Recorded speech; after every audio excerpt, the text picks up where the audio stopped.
a more fun time? Yes! Carnival one time. Hey! Carnival two time. Three time. Eight time. Galing ka ba naman? Halika! Hindi ko ba yung inumin lang pinasbinahan? Hindi ko naman sa version din.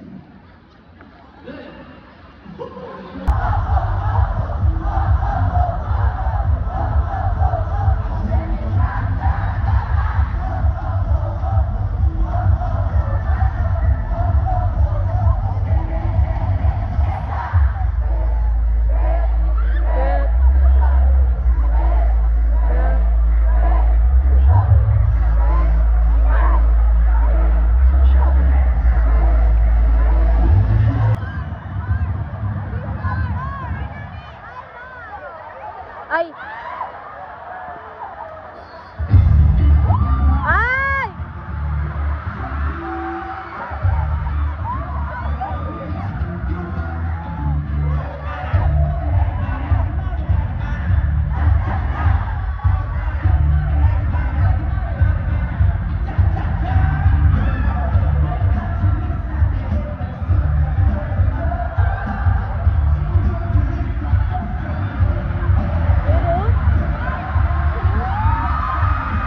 Meron ka!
지금까지 세븐틴이었습니다. 감사합니다.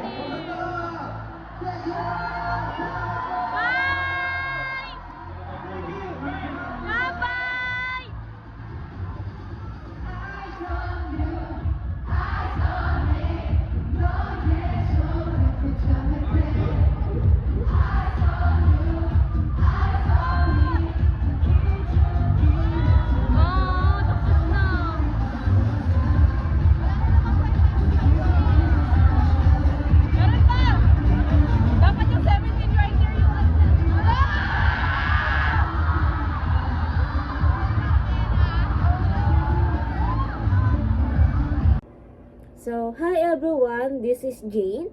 So, I'm back again for another vlog. So, ayun. First and foremost, huwag ganang pansinin yung kalat dito, yung mga gamit dyan, pati dito. Kasi mga gamit ng ate ko yan, tapos hindi pa niya naayos, kasi kakalipat lang niya dito sa bahay namin. So, ayun. So, siguro almost a month na yung last post ko sa YouTube. So, ayun. Yung gagawin kong video ngayon is about sa concert ng 17 here sa Pinas last month. Today is February 21. February 21. So, it's almost 1 month na yung concert ng 17 here sa Pinas. So, ayun.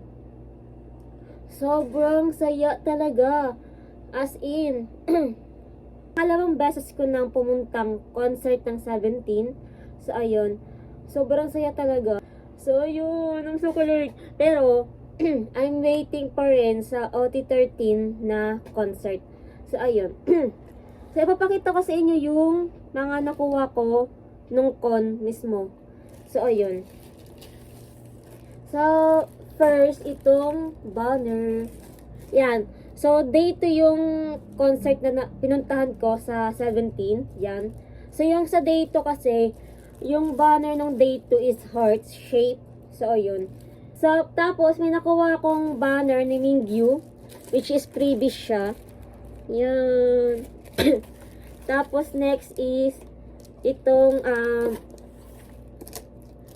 nilagay ko sa box yung mga tickets ko. Papakita ko yung mga tickets ko sa inyo, guys. Tapos, yung ibang frames ko, hindi ko pa nalalagyan ng mga designs kasi wala pa akong oras na mag-develop ng mga pictures ko during that concert. So, ayan. Nagpaplano ako magpa-develop ng picture para pang-design sa mga frames ko kasama yung tickets. Kaso, wala pa akong time ngayon kasi sobrang busy ko sa college life. So, second sem ko na kasi, second year. Kaya parang nahihirapan akong i-adjust yung schedule ko after ng concert. So, ayun. Pero, yun. Pero yung nung sa 17 right here, na frame ko, may design na siya. So, ayun. Ito, papakita ko muna sa inyo yung sa 17 right here, na frames ko, which is ito. Purchase ako ng Karat membership for Karat Zone. Yeah. Yan o. Tatak nung sa Karat Zone. Yan. First time ko mag-design ng frames talaga. Dito sa 17 right here. So, I'm so happy sa ginawa kong design here. So, ito, may nakuha kong photo souvenir nung concert. Kasama siya nung sa banner na heart. So, ayun, I'm so proud talaga. Ay, papakita ko sa inyo yung Karat PC ko. Yung nakuha kong PC sa Karat Zone. So, ayun, ito si Joshua. Feeling ko talaga Joshua Magnet. Kasi nakuha ko din si Joshua nung sa, Follow Again in Cinema. Nung pinalabas sa sinihan yung Follow Again. Tapos nakuha ko doon si Joshua din. Tapos, sa mga album, kapag kumorder ako ng album, lagi ko din napupull si Joshua doon. Dalawang bus ko nang nakuha si Joshua's albums. Dalawang bus ko na siya nakuha doon. Tapos nung sa cinema, nakuha ko siya. Tapos sa Karat Zone, nakuha ko din siya. So parang talaga, parang tawag dito, Joshua Magnet talaga ako. So yung mga nakuha kong freebies nung last con is ito.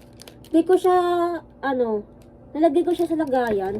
Kasi ayoko siyang gamitin or what.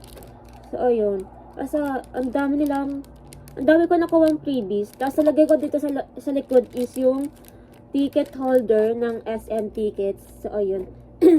So papakita ko din sa inyo yung dalawang ticket ko, which is nung Palo. Tapos yung concert ni Baekhyun. Naka-frames din, pero wala pang design masyado kasi di pa ako nagpapadevelop ng picture. Unahin ko tong Palo to Bulacan. Nagpe-paid na yung ticket ko sa Palo to Bulacan. Ang pangatang frame. Ayan. ito mga pictures dito is babaguhin ko pa siya, parang i-adjust ko pa siya or may itatagtag pa akong pictures dito. Tapos, itong nung concert ni Baekhyun, wala pa siyang design kasi, ayun nga, wala pa akong nagpapadevelop na picture nung concert ni Baekhyun. So, ayun. So, nung Palo to Bulacan, ito yung banner na nakuha ko. So, dito rin yung pinuntahan kong concert that time. So, ayun. Ito yung, tawag dito, banner namin ng day 2, nung Palo to Bulacan. Tapos, nandito rin yung mga previous ko. Hindi ko din nilalabas yung mga previous ko. Kasi, you know, lahat ng memories kinikip ko talaga. So, ayun. So, siguro, yung video na to, na pinipilm ko ngayon, isasama ko siya sa vlog ko nung concert. Di siya totaling vlog ko kasi mga clip rin siya na galing sa mga fancam ko nung 17 right here in Bulacan. So, ayun. Mga maikling clip lang siya. So, nagsiselect lang ako ng mga limited fancam ko na isasama ko sa vlog na to. So, ayun. Like hindi lahat ng fancam ko isasama ko sa vlog na to kasi, guys, hindi ko kayang isama lahat yun. Okay? So, ayun. Tapos, nung February 15, which is Saturday yun, February 15, pumunta kami ng artist made collection ng 17 sa MOA. So, punta na kami last month doon sa artist made collection ng 17 nung January 18, a day before ng day 2 concert ng 17.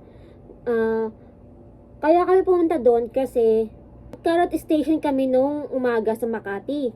Kaso, na-cut off kami ng Carrot Station. So, after lunch kami nag-decide pumuntang MOA for tawag dito, artist made collection ng 17. Kaso, pagdating namin sa sa artist made collection is mahaba din yung pila. So, we decided na i-adjust na lang namin yung pagpunta doon ngayong February 15. Ito lang, nakaraan. So, ayun. So, magandang experience din kasi yun na pinuntahan ko rin. First time ko na pumuntang artist made collection kasi nung last time na nagkaroon ng artist made collection here sa Pinas, hindi ko pinuntahan because of masyado ring hectic yung schedule ko that time sa nung first year ako.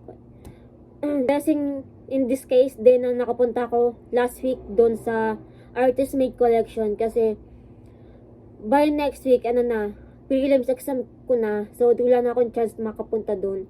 And parang na rin next week wala na ring artist made collection next week kasi hanggang February 26 lang siya. So ayun, I'm so happy talaga. Thank you so much 17. Oh my gosh, I'm so happy. Sana more concert with 17 pa rin talaga. Ang dami kong pinost na ang dami kong pinost na 17 content sa TikTok ko. Ang gusto kinikilig. Magka-hi lang sa inyo si Wonu and Jonghan. So, ayun. So, ayun. Thank you so much, guys. See you to my next vlog.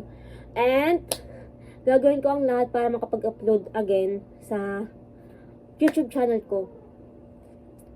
Bye-bye!